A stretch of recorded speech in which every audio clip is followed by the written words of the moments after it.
patience. We're just going to start now. The co-sponsors of this cited parallel event is Stefanos Foundation, Jubilee Campaign, and Coptic Solidarity. We're really thankful that you're here. I know there's been a lot of discussions about a lot of different countries, and especially as the Commissioner of the Status of the Women, I'll sit down, is focusing on looking back, what has actually taken place in these last 30 years, and who is the best people to give you that feedback is the people on the ground, civil society. So it's really an honor to have Mark Lipto with Stefanos Foundation and other distinguished guests which we'll be introducing as we go on. So Jubilee Campaign has been working on freedom of religion and belief, and specifically on the rights of women and girls and ethnic and religious minorities. We've held ECOSOC status since 2003 and had over decades of work with Stefanos Foundation, who help with humanitarian aid and support, but also human rights training for people on the ground. So it's really an honor to have Mark Lipto. He's traveled all the way from Nigeria to be here, and I'm going to hand over the microphone to you. Thank you. Hello, everyone. Is it good afternoon now, I think? Yes. I need to be careful before I say good evening, because it's evening in Nigeria, but good afternoon, everyone. We're delighted to be here at CSW 69. Stefanos Foundation is a non-governmental organization. It's a human rights non-governmental organization that is working with victims of the violence that is ongoing in Nigeria at the moment. Stefanos Foundation has been on ground since 2001, and we've been documenting instances of violence that has been going on in Nigeria. So when we've been actually coming here concerned for the girl child and the woman in Nigeria for, I think this is the 5th time Stefanos Foundation is coming to UNCSW, because our concern is the Nigerian woman. How is the resolution affecting the Nigerian woman?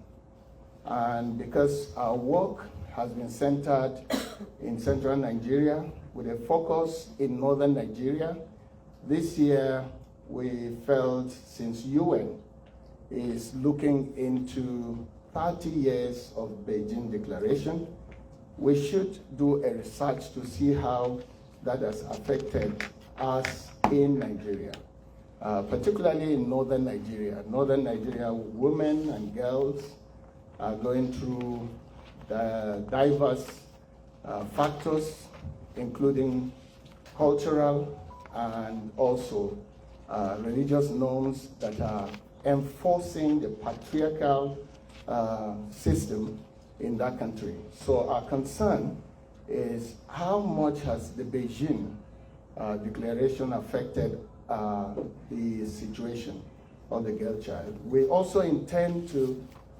present to you how resilient the northern Nigerian girl child has been. Because if it was a girl child 30 years ago, it's a woman now. And it's a mother. So how resilient have the northern Nigerian girl child been? And so we at Stefanos Foundation embarked on a research in northern Nigeria to find out how much the girl child is resilient. And so we pick up a state in Northwest.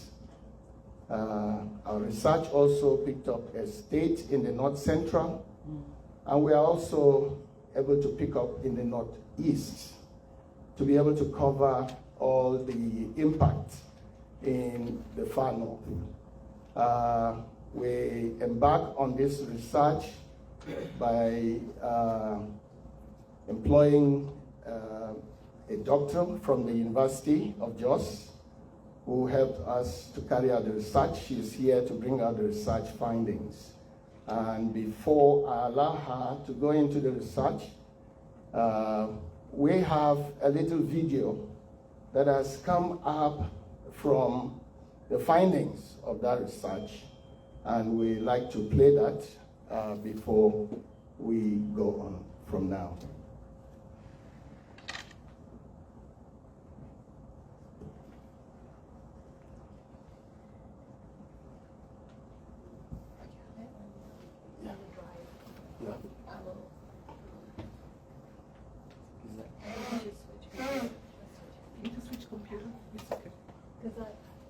The USB. Is it this one? This one?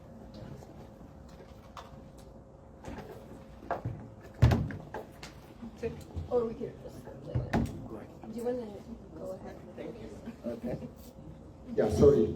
So while they work on the video, it was also our intention to invite to this program today the Minister for Women Affairs in Nigeria. Actually, we expected her to be here, but because of her functions, some of you have attended some of the elaborate functions that the Nigerian women staged in this at this time, and she has been very occupied. And I'm not sure if someone is here to represent the minister. Anyone? Yeah, because she promised to send someone, but if there is no one, we also invited the Commissioner for Women Affairs from Kebbi State, where our research were covered, but unfortunately, she's not here today. We also invited the Commissioner for Women Affairs in Adamawa State. She was excited, the governor supported her to be here, but the visa factor also affected her, and she's not here. We invited the Commissioner for Women Affairs, Plateau State, and she was probably going to be here together with the Deputy Governor, who was a woman, who is a woman rather, and unfortunately, the visa factor as well. We couldn't get a visa for a Deputy Governor. That is very, very painful to us as a civil society. We wanted proudly to showcase how much this declaration has meant to us, but we couldn't get even a Deputy Governor that the people proudly provided. Couldn't bring her to this meeting, so that's our disappointment. But fortunately, we have representation from Plateau State. The commissioner couldn't also come, but we have a former commissioner who, fortunately, she had a visa, and she has come to represent the commissioner. So, welcome. So, we watch the video now, if we're set, and then we go on from there.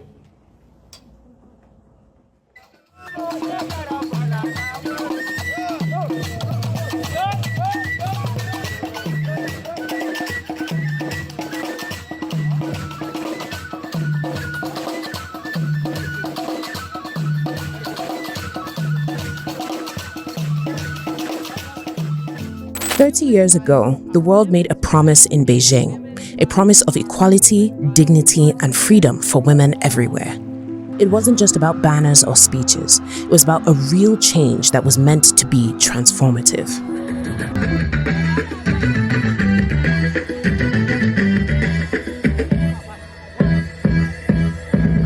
In Nigeria, West Africa, a country of over 200 million people, of about which half are women, progress has been made in the actualization of these goals.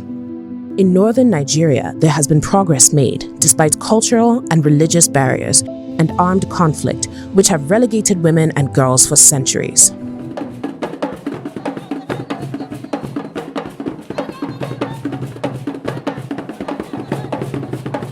Since the Beijing Declaration, strides have been made in northern Nigeria. There are now even women in politics, business, and academia. Recently, elections in Nigeria presented 3 senators, 16 House of Representative members, 3 deputy governors, and 23 local government chairmen, who are all women. This testifies to the fact that progress has been made.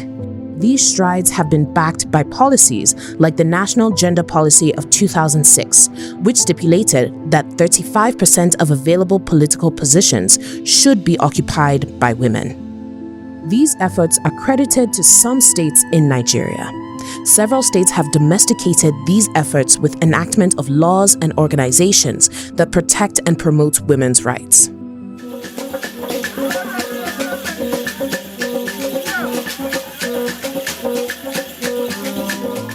Stefanos Foundation is a faith-based, non-governmental organization working with victims of persecution in Nigeria. Recently, Stefanos Foundation researched the state of achievement of the objectives of the Beijing conference in northern Nigeria. The research confirmed that while some progress has been made in awareness, advocacy, and education, there are still significant challenges in ensuring empowerment and equitable protection from all forms of abuse, as well as access to justice for women and the girl child. The research, which focused on northern Nigeria, took a case study of 3 states within the 3 geopolitical zones: Plateau for North Central, Adamawa for Northeast, and Kebbi for Northwest. Stefanos Foundation's research shows that Plateau State has made significant efforts to increase women's participation in governance. Presently, Plateau State has a female deputy governor. Under Plateau State's current government, we've seen the establishment of the Plateau State Gender and Equal Opportunities Commission, a family court, and a gender court, all of which have shown the intentionality of the government in issues of women's rights. The government has also lent support to NGOs, many of which cater to women's and children's rights, and appointed women as both director of the SDGs in the state and coordinator non-governmental organizations.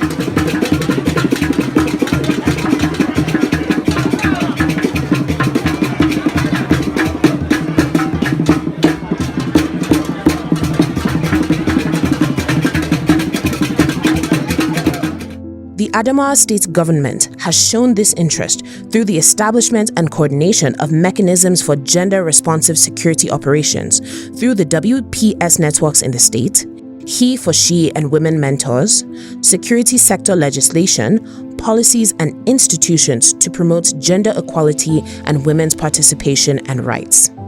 All these are alongside women empowerment programs, improvement of social welfare, promotion of gender-based equality, and the enhancement of the economic empowerment of women in collaboration with the legislative arm of the state, tackling issues of gender-based violence promptly. In Kebbi State, unlike in Plateau and Adamawa states, a female deputy governor has not yet been produced. However, there have also been efforts made to improve women's rights. The Kebbi State government has shown this through the introduction of Nigeria for Women project, under which over 58,000 women have been empowered economically.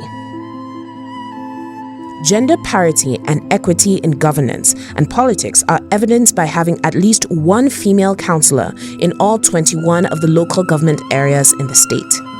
The creation and enforcement of the law on the protection of children's rights and violence against individuals, including gender-based violence, and the inauguration and revitalization of the GBV Technical Working Group in collaboration with other civil society organizations all work to crack open the culture of silence.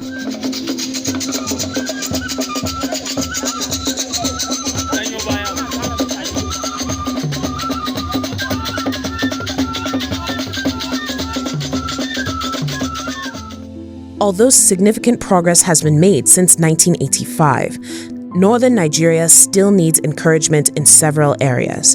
In these states, traditional norms limit women's autonomy, thereby restricting access to education, economic opportunities, and leadership roles. Many are widows, victims of attacks on their communities, who are left without support or resources. Forced out of mainstream economic opportunities, they turn to petty trading and subsistence farming, earning far less than men and struggling to survive. This economic disparity, combined with limited access to credit, land, or vocational training, keeps these women in the cycle of poverty. Many girls are deprived from education. many girls stop at secondary school level. There are so many parents that they will say, I will not pay school fees for women because they will, if I educate my ladies, they will go to their husband's house and finish their life there. So women face challenges in time of education. Education is one of the pillars of the Beijing conference, but in this region, the right to learn remains a privilege and not a guarantee. Many girls face discrimination, lack of school funding, and constant threats of violence. Schools have been burnt, teachers killed, and students forcefully abducted. On another hand, the prevalent cases of early marriage has continued in some communities, despite the huge consequences on their health and reproductive rights. Yet, these girls persist, seeking knowledge. Gender-based violence has remained a devastating reality in Plateau State, particularly in conflict-affected areas. Women and girls are disproportionately affected, facing sexual violence, exploitation, and abuse.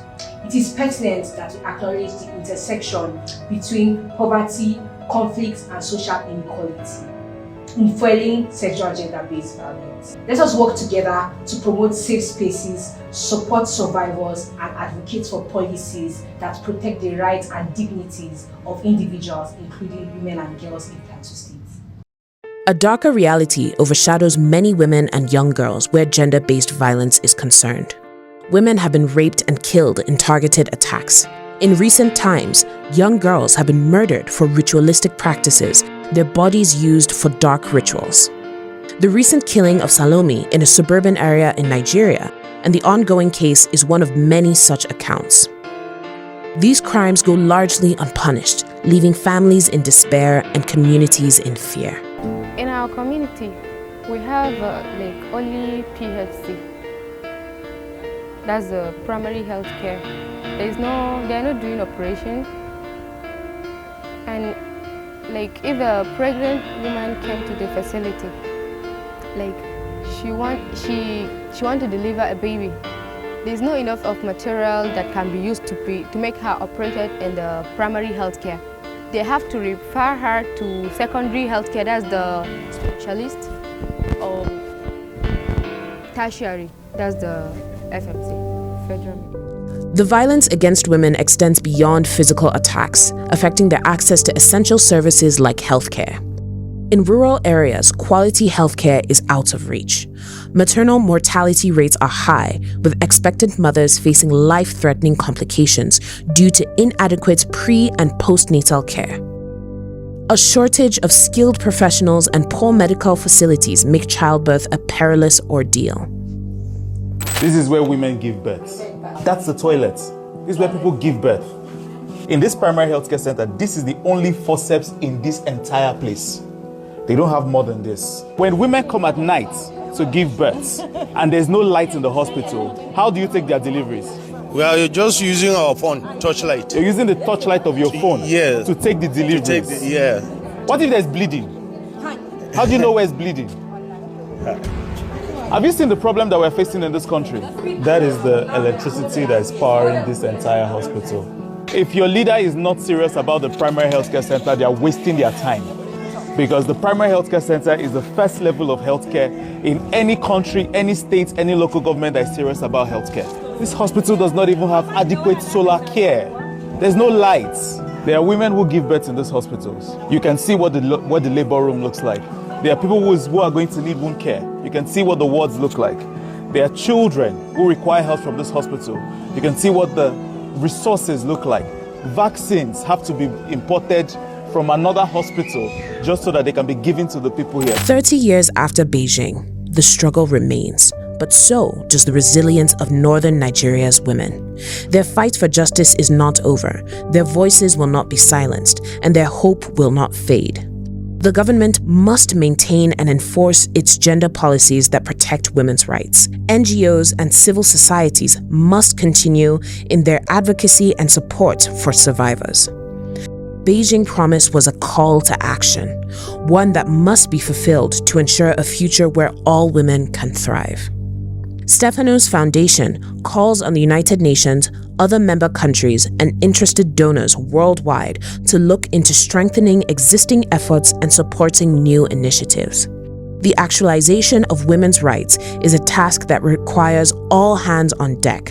Stefanos Foundation is committed to promoting the rights of women and girls. Partner with us today.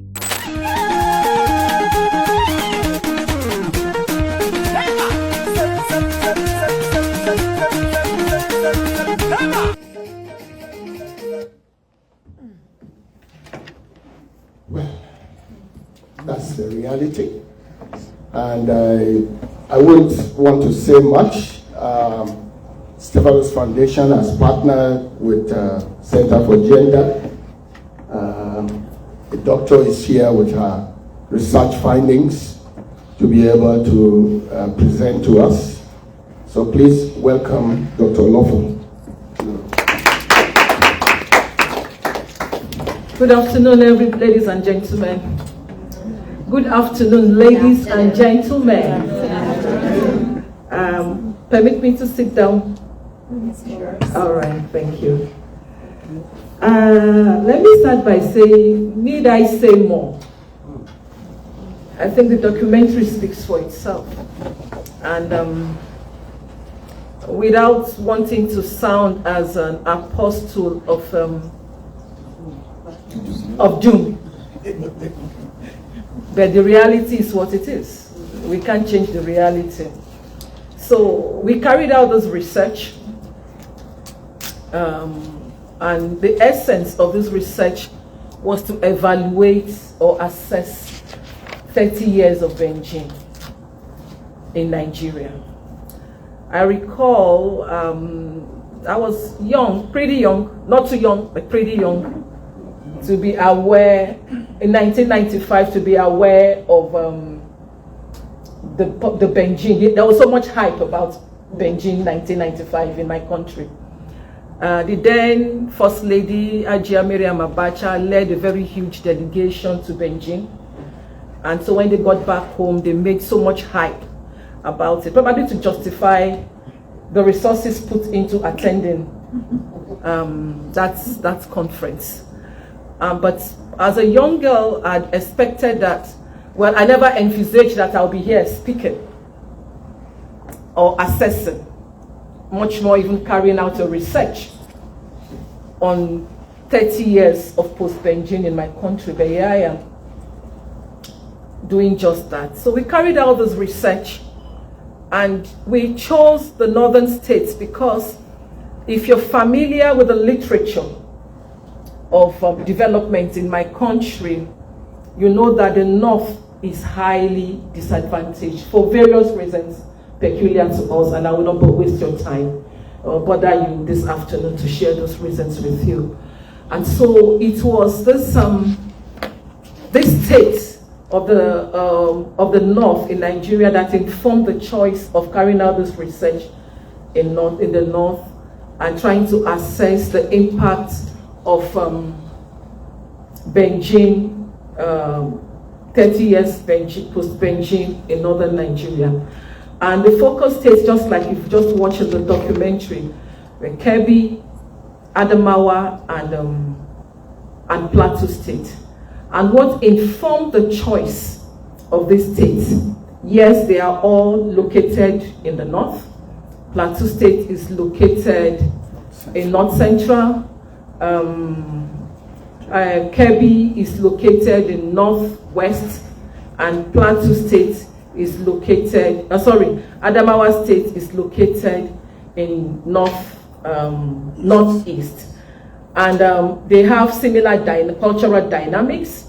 The states exhibit within certain, the three of them exhibit very similar societal features concerning women's empowerment, concerning their rights, and they share histories of conflict. They share history of displacement. Adamawa and Plateau State, for example, have had their own fair share of ethno-religious crisis or ethno-religious conflict.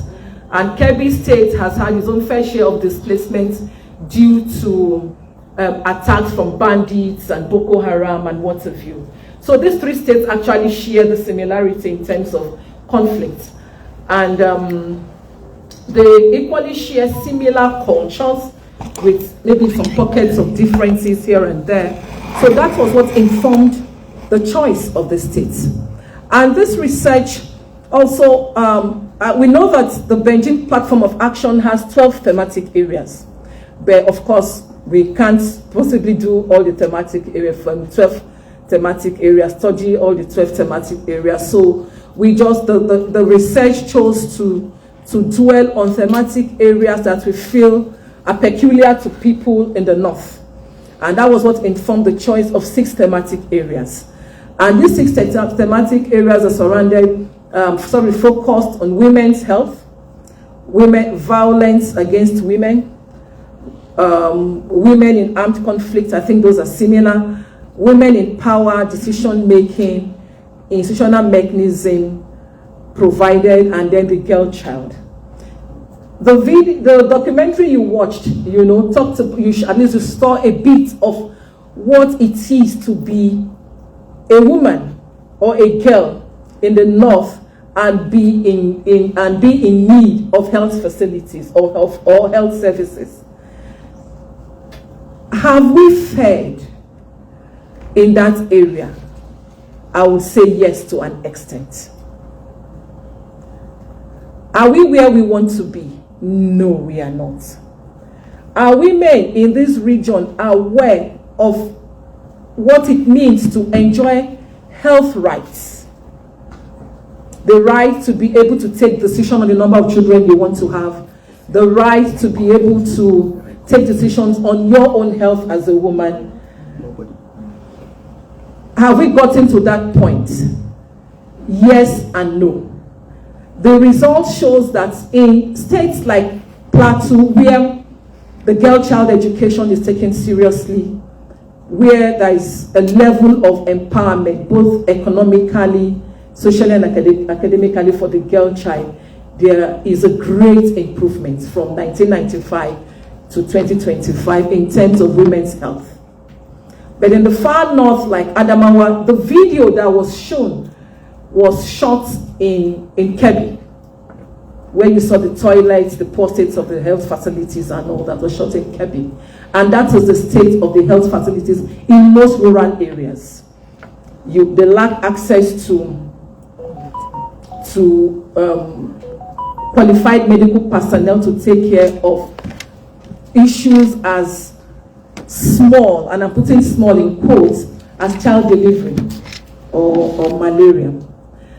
Another focal point of our research was the evaluation of violence against women within this region.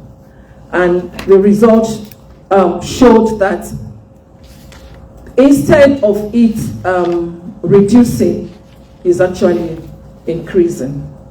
And it takes the dynamics of that violence against women has also changed. We've had cases in the past, it is hard to hear of a girl child being molested while walking on the streets or living in a neighborhood. You had violence prevailing in domestic spheres and spaces. But the dynamics of that form of violence has changed because now nowhere seems to be safe. It is difficult to define safe spaces for women and girls. They are attacked in homes, they are attacked in schools, they are attacked in markets, they are attacked in conflict, they are attacked while seeking safer havens, from conflicted areas. And so violence against them thrives in peace times and even in war times. And there seems to be no safe spaces for women and girls. I want us to quickly, just want to share our thoughts, our findings in the area of power and decision making. I'm sure most of you are familiar with what is going on politically in our country in the last 3 weeks, particularly in the upper chambers, and how a female senator has been suspended and stringent conditions. And that is just one of such cases that we have heard of. Yes, our findings showed that In terms of political empowerment, we've come of age. Are we where we want to get yet? We want to be? No. Are we where we used to be? No. But you still find politics, involvement of women in power and decision-making sectors being negatively impacted upon by parochial and patriarchal issues that still plague our country. You have a case, or a good case to cite is the Natasha Akpoti case that is thriving now. I was watching over the news yesterday, and they said their constituency is recalling her back from the Senate, and that is how far our politicians can go to bring down a woman that is assertive. And for me, the place of power and decision making is the key to any kind of development we want to see as women, because that is the engine room of whatever development. If women continue to be excused or relegated at the decision making level, then we don't have a voice. So our research showed that yes, we now have women, of course, as a result of access to education and enlightenment and empowerment, you have more women vying for power and vying to be part of the decision-making process. But even when they get there, there is no guarantee that their voices will not be silenced, just like the Natasha case. The fifth thematic area we studied was to find out what the governments in these states are doing in terms of institutional mechanisms put in place to achieve the Beijing platform of action. And the research found out that yes, Nigeria has a national gender policy, and the states are directed to domesticate them. Nigeria is a signatory and has ratified so many international frameworks like CEDAW and Resolution 1325 and so many other national instruments and frameworks. Some of them have been domesticated by the states. Some of them have not been domesticated by the states. And so it is difficult for those states that are yet to domesticate to be able to implement and ensure that, the rights of women are upheld. For example, in the core North states, I think about 6 or 7 of them are yet to domesticate the Child Rights Act. And if you fail to domesticate the Child Rights Act, then how do you uphold the rights of children in that state? Which now brings us to the girl child issue within these states. Because some of these states, Plateau State has domesticated the Child Rights Act. So the case of the girl bride or the girl child being forced into early marriage is reduced to the barest minimum.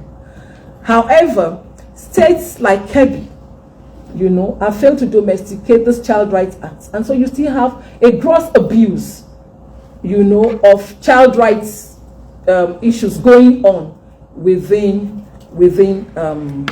the states. Now, what were the key findings? Perception still varies on the key findings or on how far Beijing platform of action has been implemented in these 3 states have been enumerated. There are different views on the effectiveness. In some states or in some areas, you hear, it's been so effective. We have access to education, we have access to health, women can access justice, or women can seek redress, and they have hope in the judiciary system. And then there are, on the flip side, are issues like, oh no, we've not heard about it, or nothing much has been done. And this perception is caught in between the urban women and the rural women. So in the urban towns and urban cities, awareness of the Beijing platform of action is high to an extent. One or two people have heard about it or been told about it, but in the rural area, it's the opposite is the case. So there is a great debate on rural and urban awareness of the Beijing platform of action. Lastly, one of the key findings of this research was that the Beijing platform of action has been driven mostly by CSOs and NGOs back home. The creating awareness, sensitizing people on the 12 focal points of the Beijing platform of action. So most of the work have been done by CSOs and NGOs. While we also found out that most people feel that the government is not serious about creating awareness and creating creating awareness and creating sensitization. Rather, where you see government talking about the Beijing platform of action, it's driven by personal gains and what have you. So those are the findings. What are the significant gaps that need to be addressed? We have to further enforce policies. The policies are there. There is a political will to execute these policies that is greatly lacking. There is still great systemic health disparities between the urban woman and the rural woman. Economic inequalities, you still have people not being paid even for care job, or care job not being considered as formal job worthy of remuneration. There is still a great deal of limited leadership representation, and of course deep-rooted cultural barriers and adverse effects on the girl child. Sorry, this is not my system. I scroll thinking it's mine. Okay. So by conclusion, this research, has shown that Beijing platform of action is, just like the word depicts, is not a principle. It is a platform for action that calls for action for all stakeholders. Have we been active enough in ensuring that these focal points are adequately addressed? Yes. Have we achieved the desired result? No. For reasons enumerated in the report. Is there a way forward for the agenda? Of course there is. I believe where there is a will, there is a way. We just need to build up on our political will and the new insights that we have gained over these last 2 weeks. Go back home, impress on our governments and all bodies that are charged with the responsibility to ensure that Beijing platform of action is not just an exercise in futility. Thank you very much. Thank you. Right, we've seen through the video, we've seen also the report of the research, and from us at Stefanos Foundation, we became interested in this. Where is the place of the girl child in northern Nigeria in the midst of cultural and traditional norms, very, very extremist cultural and traditional norms that exist in this region? And then where is the faith of the girl child in the midst of the conflict and terrorism that is going on in the area. You have seen the state of the primary health care facilities that are located in this area. They didn't just get to that level.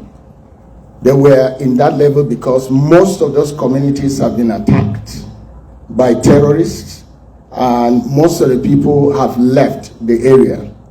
And to maintain the place will take a great deal for people to come live there and continue to maintain. Doctors cannot risk their lives to be there.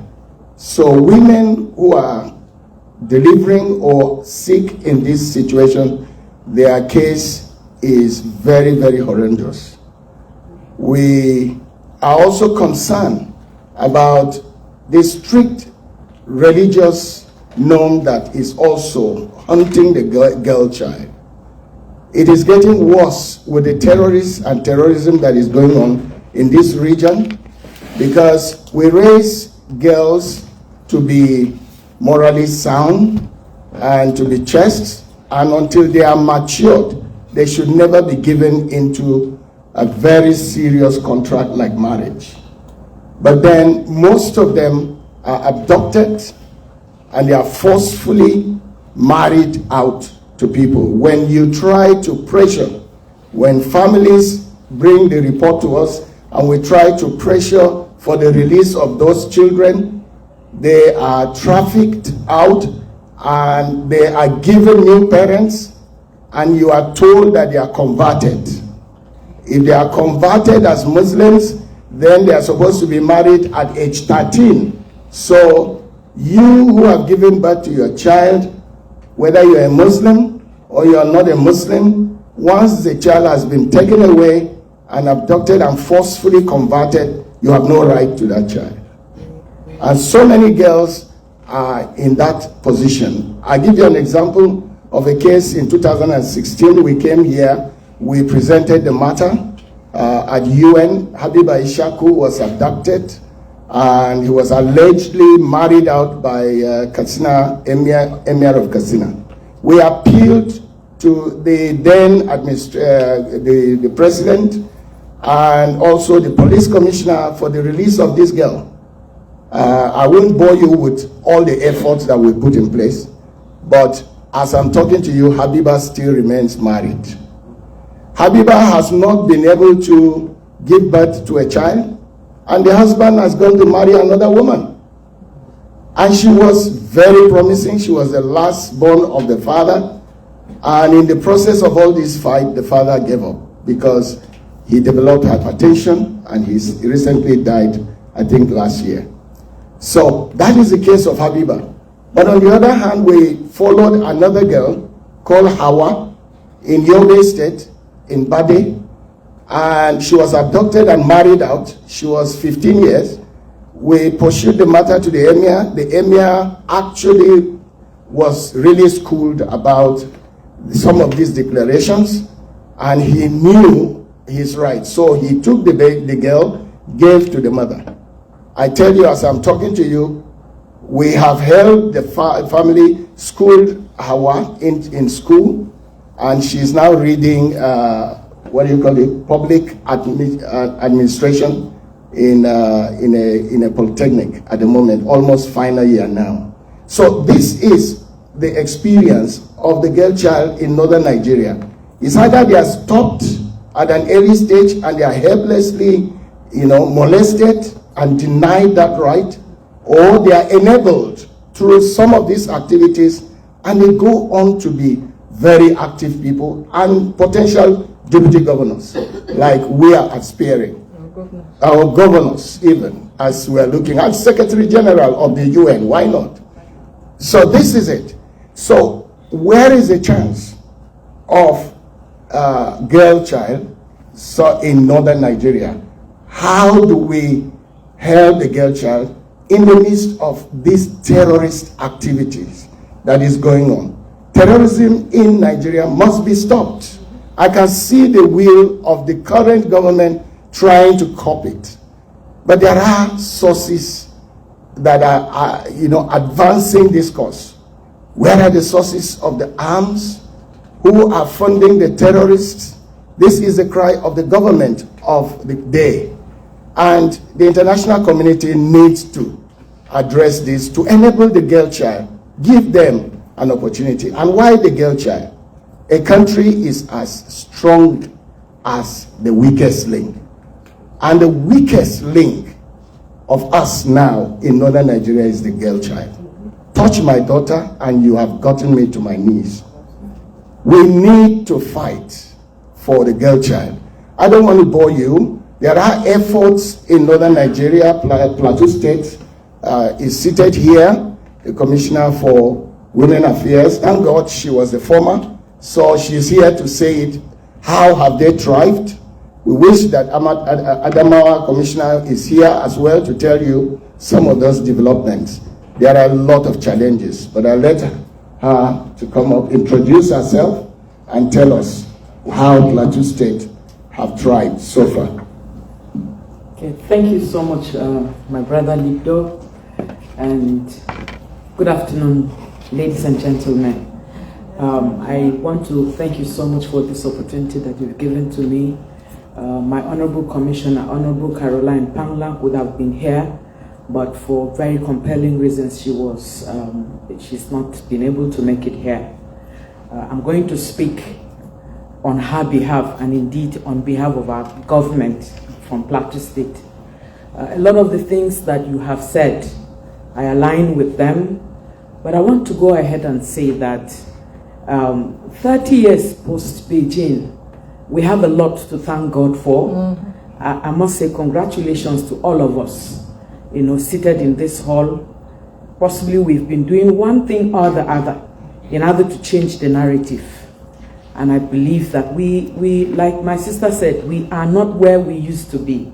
And certainly, we want to move forward. We want to do a lot. 12 thematic areas, you spoke about. And as a government from Plateau State, I remember that in 1995, quite a number of Plateau women, were in Beijing. And when they came back, it was a lot of movement, push, for enforcing, these thematic areas to create opportunities for the empowerment of women and girls in our state. And I must say that truly, the succeeding governments on the plateau, picked these thematic areas as areas of focus. And I need to report here, starting with the administration of Chief Joshua Chibidari on the plateau. That's right. Realizing that we need, the right legal framework in order to implement and achieve results on the 12 thematic areas. When the Child Rights Act was promulgated at the national level, it was domesticated in Plateau State. So we were one of the first states in northern Nigeria to domesticate the child rights law. That was in 2005. Realizing also that we needed to give opportunities for persons with disabilities on the plateau, that we promulgated, in fact, one of the first states again, to have a legal framework on the protection of the rights of persons with disabilities. Again, when Dr. John Davyjam came into power as the governor at that time, he also gave life to the child rights law in Plateau State, and the family courts were established in the state. Apart from that, he also gave life to the disability rights law, leading to the establishment of the Plateau State Disability Rights Commission. So we have that commission that is, championing the cause of enforcing the rights of persons with disability in our state. Shortly before that, Dr. John Davyjam exited office. He signed into law again the Plateau State Gender and Equal Opportunities Bill. And we now have a Plateau State Gender and Equal Opportunities Law on the plateau. Now, when the current administration came into office, Section 3 of the Plateau State Gender and Equal Opportunities Law requires the establishment of the Plateau State Gender and Equal Opportunities Commission. I'm happy to report that His Excellency gave his approval, and that commission has been established. And I'm grateful to God that I have the opportunity of pioneering activities at that commission. I am also happy that you reported about the commission in this report. And that commission, we have worked very closely with the Minister of Women Affairs and Social Development in championing, the cause of promoting, protecting, and defending the rights of women and children, and particularly women and girls, on the Plateau. Again, shortly before the immediate past administration exited office, they domesticated the Violence Against Persons Prohibition Act. And so in Plateau State, we have the Violence Against Persons Prohibition Law 2022. Pursuant to that law again, we have on the Plateau a gender court. Pursuant to that law yet, we have the sexual assault referral centers. Now all of these legal frameworks and institutional mechanisms are set, to promote, protect, and defend the rights of women and girls on the Plateau, and to give opportunities for them, to participate in development. One thing I need to also say again, concerning the availability of the legal framework and the institutions, is the fact that, government, particularly under this regime of Barrister Caleb Manasseh Mutfwang, is giving life to agencies to be able to, go out there and, create awareness, sensitize our communities. And I need to confirm here that, this is what these agencies of government are doing. Cases are being filed, at the gender court. We also have cases are being filed at the family courts in order to protect the rights of children, and much more. The Minister of Women Affairs and Social Development handles, issues of empowerment, for women, social welfare protection for, the vulnerable in the state. Let me also say, creating opportunities for women to participate in decision making. I need to report here that Plateau State was the first state in northern Nigeria to have a female deputy governor. And we are so proud of that, Dr. John Dazyam, because he gave opportunity for Pauline Talent to become his deputy governor. That's right. And we know that Pauline Talent has gone forward, to become minister, two-time minister. She's held other positions at the federal level, and is one woman that we're still very proud of in the state. During his administration, quite a number of women had opportunities to participate in governance. It's the same thing under the leadership of Barrister Caleb Manasseh Mutfwang. Seated in this hall, I have the Honorable Commissioner, Minister of Education, from Plateau State. Dr. Gang, can you just raise your hand? That's the Commissioner of Education. And you know that is very key for us, very central, as we talk about girl child education. We're working together, with her to ensure that, girls' education in Plateau State is promoted. The issues of peace very critical to women. His Excellency has given yet the opportunity for a woman, to pilot the affairs, at the Plateau State Peace Building Agency. And then my sister who handles that responsibility in Plateau State is right in this hall. Dr. Julie Sander heads the Peace Building, agency. I need to let us know that, these success stories are recorded because Plateau State has the right legal frameworks. But I must quickly add that, these do not, happen without challenges. We still have quite a number of challenges, ranging from negative cultural practices like patriarchy, the culture of silence, where you have sexual and gender-based violence, and women and girls are unable to open up and talk about these issues. We also have, sexual and gender-based violence. These are issues that you also find happening in our environment. At the moment, we are also having to grapple with the challenges of child trafficking on the Plateau. And I need to say that is an offshoot, of the insecurity challenges that we have had to go through as a state. But I must use this opportunity to confirm that we have a governor who is not only passionate, but he is passionately committed, to ensuring that the narrative for us on the Plateau is changed. He champions the campaign against child trafficking on the Plateau. We have jingles, you know, we have him talking to the community people, speaking out against, you know, child trafficking and asking everyone to be responsible in the promotion and defense of the fundamental human rights of our children. He has availed us the opportunity for creating opportunities for empowerment, you know, life skill trainings for women, you know, who may not have the opportunity of full education.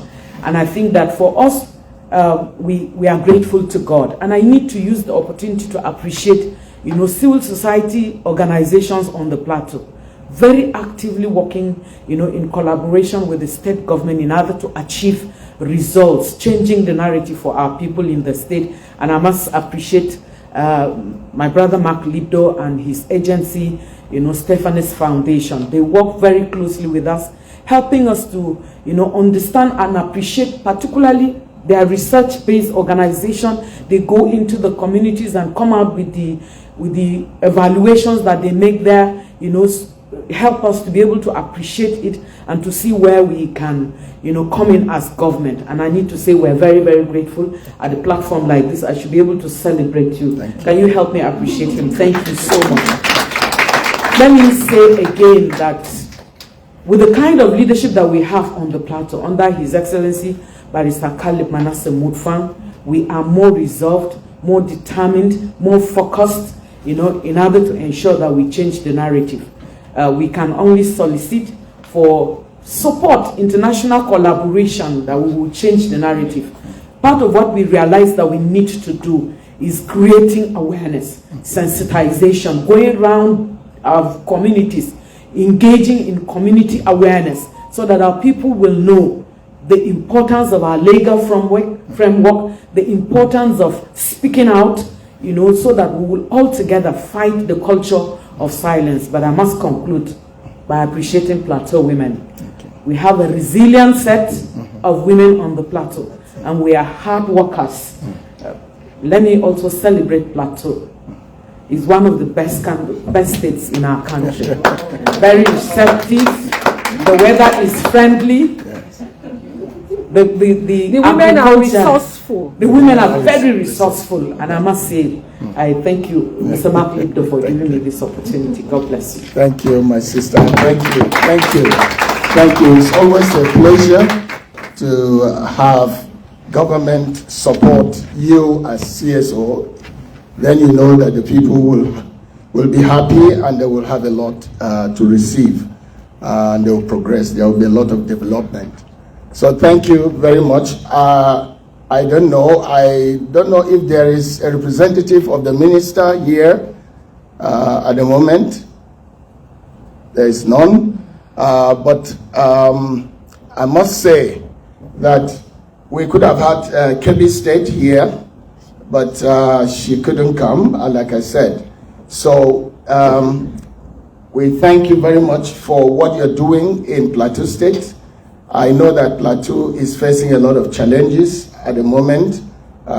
People all over northern Nigeria, they see Plateau as a safe haven. With the terrorism in northern Nigeria, many are flooding into Jos, and Plateau State at the moment. And Plateau also, from our research, has faced over 130 attacks in different communities.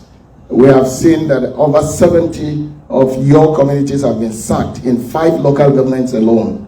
33 have been occupied by people that we don't know where they came from.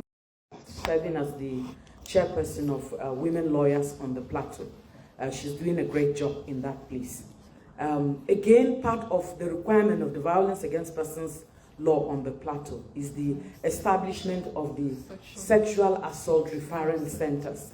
I must say that it's under this current administration that we quickly refer them to the hospital and they receive attention there. It's like a one-stop shop environment, creating opportunity for the police is also there, doctor is there, the lawyer is there, the social worker is there, so that they can pay attention to the victim.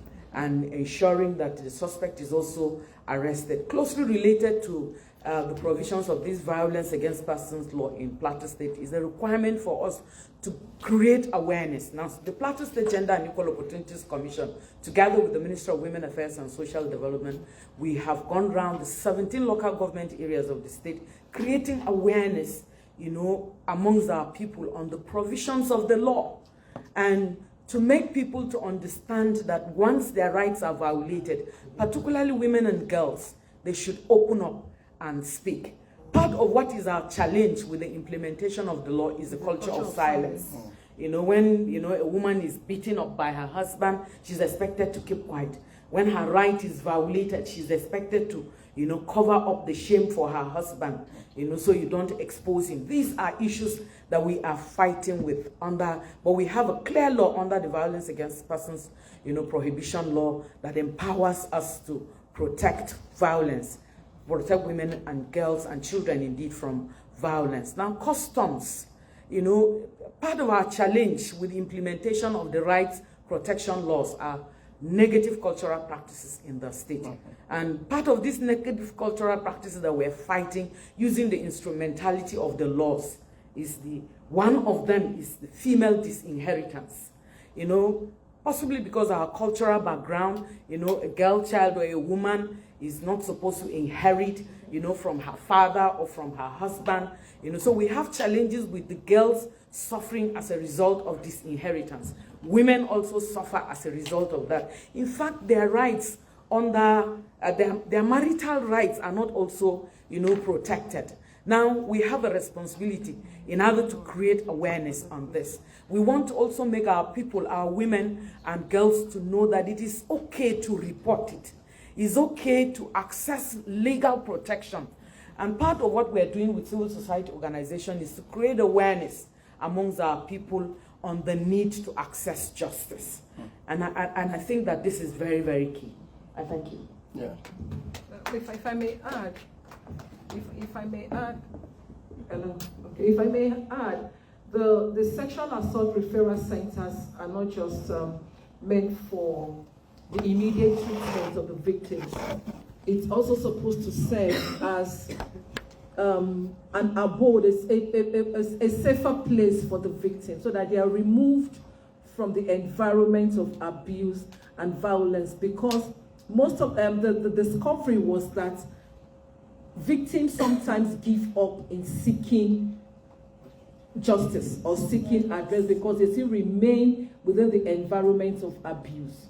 So one of the aim of such sexual assault referral centers is to provide accommodation for the victims. I just felt I should. Yeah. Okay, but let me also say that what we do is that we work very closely with civil society organizations in Plateau State that have shelter. Apart from the SAC Center, civil society organizations, non-governmental organizations have shelter. We have discovered as a state that we have, a lot of situations on our hands. And in the 2025 budget of Plateau State, there is a provision for the establishment of the state shelter. His Excellency is working hard so that we have a government shelter. But as it is now, we work very closely with non-governmental organizations that have shelter. And once we have women who have challenges and young girls who have challenges, we refer them to these shelters, and government supports these non-governmental agencies to be able to help us, create opportunities for sheltering them, counseling them, giving them opportunity to acquire one skill or the other. After they are out from the shelter, they can stand strong. Yeah, this is the findings and effort of a state such as Plateau State. But we still have situations in other states far north that are also still yet to domesticate some of these laws, and we're hoping that some of them will learn from some of the developments that are here in Plateau State as well. We must leave you to ask questions. Yeah, just raise your hand and introduce yourself. I don't know how, I'm scared it's gonna... And you were fast. But actually, what we can do, you can come up. Yeah. Yes. Quickly. Right. And then introduce yourself briefly. Thank you very much. I'm Grace Osakwe of Girls Power Initiative. The headquarters of my organization is based in Benin City. I came in late, so I didn't see the video, but I'm very glad I saw your report on the research you did. I was privileged to have been in Beijing. We went there with a research by the International Reproductive Rights Research Action Group, a 7-country research on women and girls at that point in time. I was also privileged to have been part of the African preparatory meetings that brought the girl child on the agenda of the Beijing platform. And I'm very glad about the progress in terms of institutional mechanisms that you have presented. We have it in several states, but not in all the states. I want to emphasize the shortest cut to the empowerment of women is the empowerment of the girl child. If we focus on the girl child today, in 30 years, we won't be speaking what we are saying now. We have shown that through the work of my organization, founded 30 years ago, 32 years ago actually, before Beijing. Girls Power, we use comprehensive sexuality education as a strategy for empowering the girl to have a voice. If you don't have a voice in the private, you can't have a voice in the public. You have to start from yourself, from your home, and you grow with it, and it becomes a part of you. There is no graduate from the GPI program who can be abused, who can be they are very visible, and the action is second nature to them. That is recognizing discrimination and taking action to change it. I want to appeal that in our states, because many of us here are from Nigeria and from other countries, that the girl child has not grown to be who she should be. That is the root. Start from there, help her to have a voice. And then, in the future, women are already taken care of. A girl who has a voice will bring up her children to have a voice. Exactly. So you don't, because presently GPI graduates don't send their children to GPI for empowerment anymore, because they are walking the talk in their homes, in their environments. Thank you. Thank you. Thank you very much.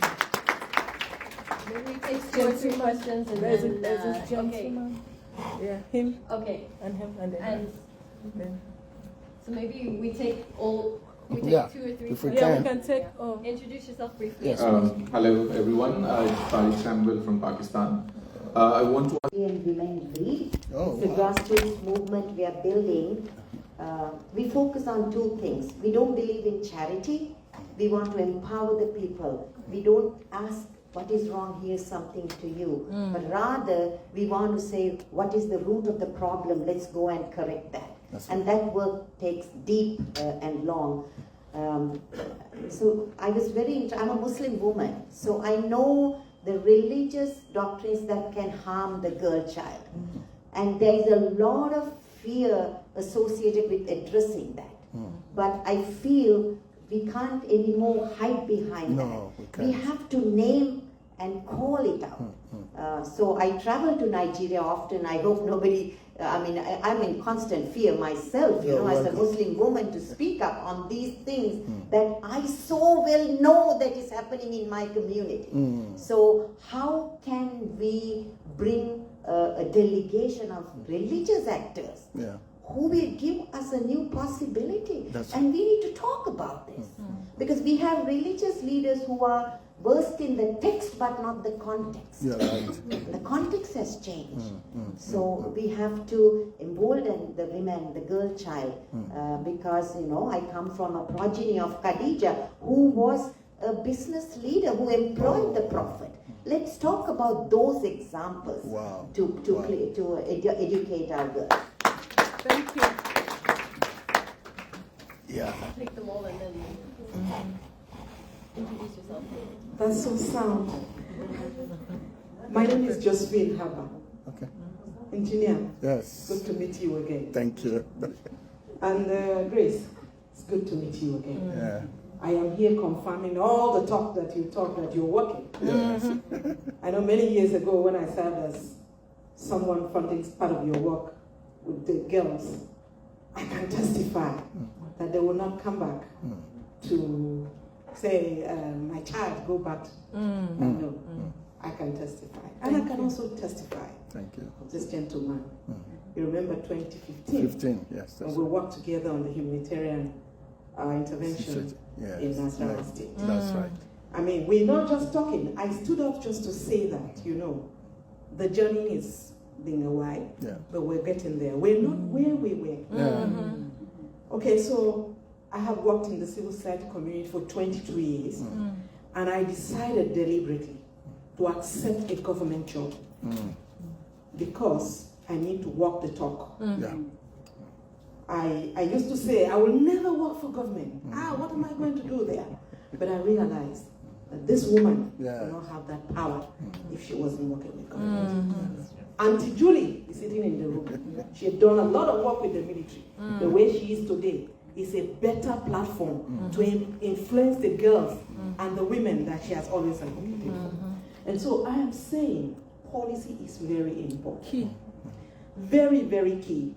And I will expect that collaboration, partnership, should support those states that surround the successes which we have in Plateau State. You have Nasarawa State. You have Benue State. I come from Benue. Today I work as the Director General, Benue Commission for Peace and Reconciliation. It is a platform that gives me the opportunity to meet with as many girls that I want to meet. If I wanted to meet such numbers at the NGO level, I'll be looking for funding to do that. You're right. But today, I only need a call to say, I need all the NGOs to bring in girls, and they will bring the girls. And so I have a responsibility, which I have attested to, which I am willing to continue this journey with. As many girls that will come up, the little that I have learned, I will pass it on. And if we develop the girls 30 years ago from Beijing, like Grace said, won't be here. Just talking what we're talking about today. So 30 years from now, it's possible. We can do something. Just to say, congratulations. Thank you. More questions? There is still time. Okay. We'll take up what's the time. More questions? She's coming. No, you have to come here. Sorry, the mic is shut. Yeah, it's very short. Sorry, the mic is shut. Oh, okay. Thank you. Introduce yourself briefly.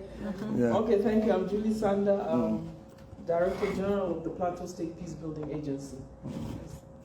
So, thank you very much, for all of your presentations and all that you've brought out. I just want to add, a little context. Of course, you've said everything, but we said surviving ideological suppression. There's an ideology that we're dealing with. Okay, talking from 30 years ago, what has changed is the context. That's right. Context has changed. We're dealing with a lot of violence in Nigeria today. A lot of violence. Okay? We may not be a nation at war, with others outside, but we're at war with ourselves. And a lot of it is ideologically driven. I came and I heard my sister talking. It's part of it. It's part of it. But we need to be able to understand that and also to deconstruct what it is. There may be nuances from context to context, but it's basically generically it's the same thing we're dealing with. Particularly in the north, and in terms of so it's this ideology also that is being wrapped up in religion, okay, that you began to talk about, that we need to deconstruct and to demask. And in my workspace, I tell people, I try to understand, different religions so that I know exactly what it is they're saying. And so that, when you hear something that is different, you can counter it. I don't need to wait to say, okay, I have to be a Muslim to be able to counter this because I know what the book says. Okay, so I do this in freedom of religious belief because it's a major platform for our work. But so I needed us to talk a little bit, on this ideological thing. And my brother talked about different kinds of attacks and so on that we see that we don't know who the attackers are and that kind of thing. So there's a lot of that we're dealing with in Plateau State. And linking it, to, my sister Olivia's area of work, the trafficking in persons and all of that. Gender-based violence. So, yeah, gender-based violence, trafficking in persons and so on. So women it's not just a double burden, it's a triple burden. Girls in Plateau now are being trafficked all over the place from Plateau. And it came out of the conflict context. There's something that bred it, it came out of the conflict context. And sometimes they're being trafficked, you can trace, who is trafficking and where they're being trafficked to, but there's some that you don't know where they're being trafficked to. You don't know who the traffickers are. And that one links them to other places in the north. And I dare say is the context of terrorism, which is what we know that in the context of Northeast. Yes. But I dare say that in the whole of the northern Nigeria now with what we call banditry, it's the same thing we're experiencing. So I just thought to bring that little context in and to say therefore that we need to link up our work. And it's something that we're still to properly understand in the women, peace and security context. Okay, so in terms of gender analysis, having nuanced expertise to analyze the context like that, particularly when you go in the space of counterterrorism, people are looking at the terrorists, but you forget that there's a whole community with terrorism. Okay, and this is where the women are implicated. There are some women, and Stefanos will tell you very well, coming from the Northeast, that unfortunately we're never going to see again. So what I'm trying to say is that we should stop seeing it as a Northeast problem, because it's spreading around the entire North now, and even extending to the South. Absolutely. So the vulnerabilities that women face make them extra vulnerable in these kind of contexts and situations. So, if I look at the whole issue of violence and all of that, we need to understand this context and understand, again, the ideological thing that is driving most of it. Because if we don't understand that and unpack it, then we're only going to be dealing with the leaves and the branches. Thank you.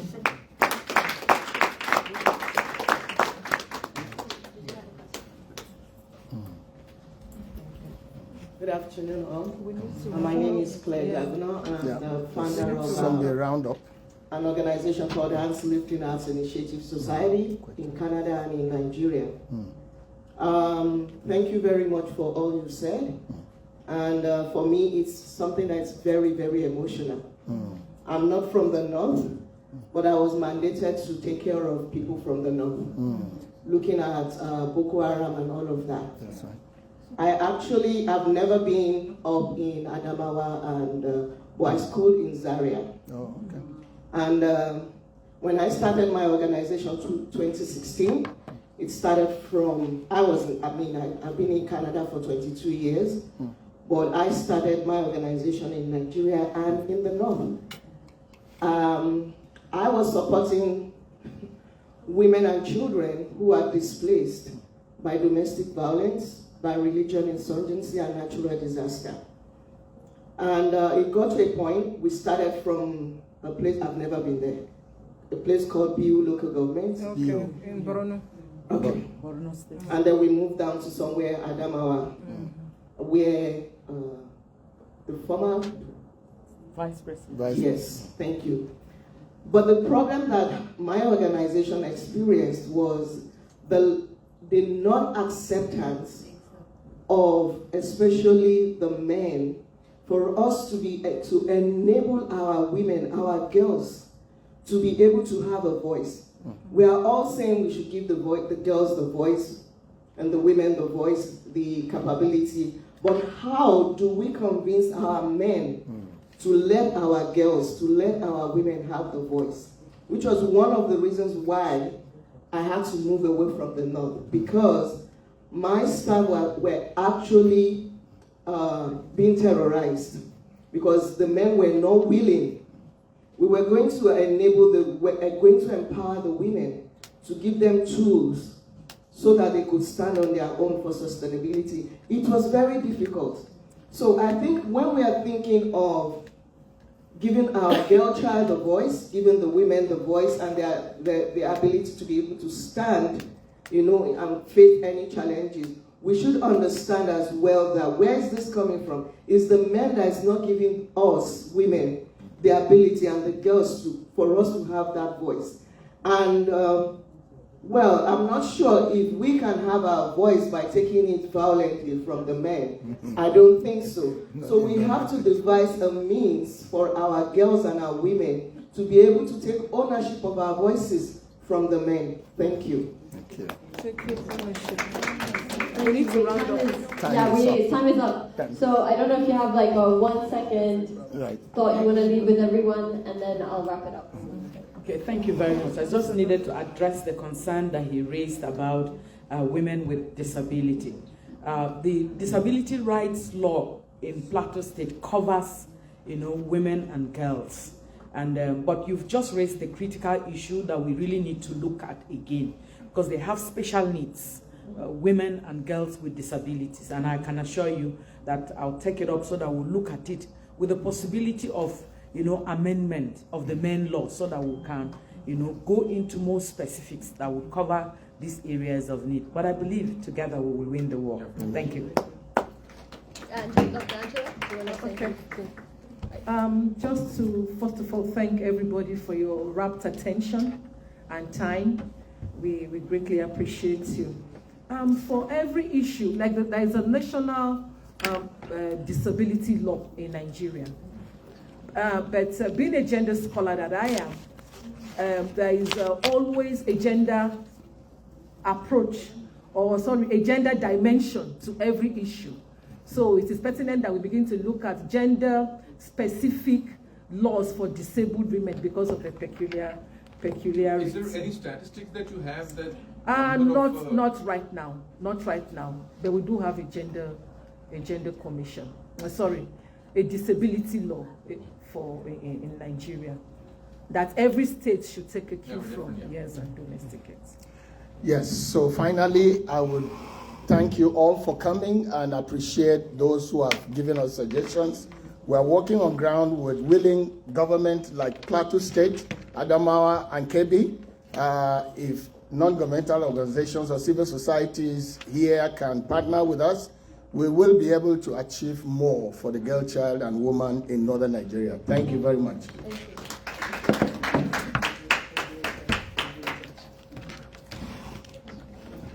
Thank you so much, everyone, for coming. Appreciate your time and a lot of great insights from the floor as well. And I think the importance of both state and civil society working together, and also civil society being willing to take positions in government, because it has a big impact. That's right. And also, because you have a lot of knowledge and know-how. We have a barrister, we have a researcher, and someone who's lived on the ground. So thank you so much for your time. Thank you.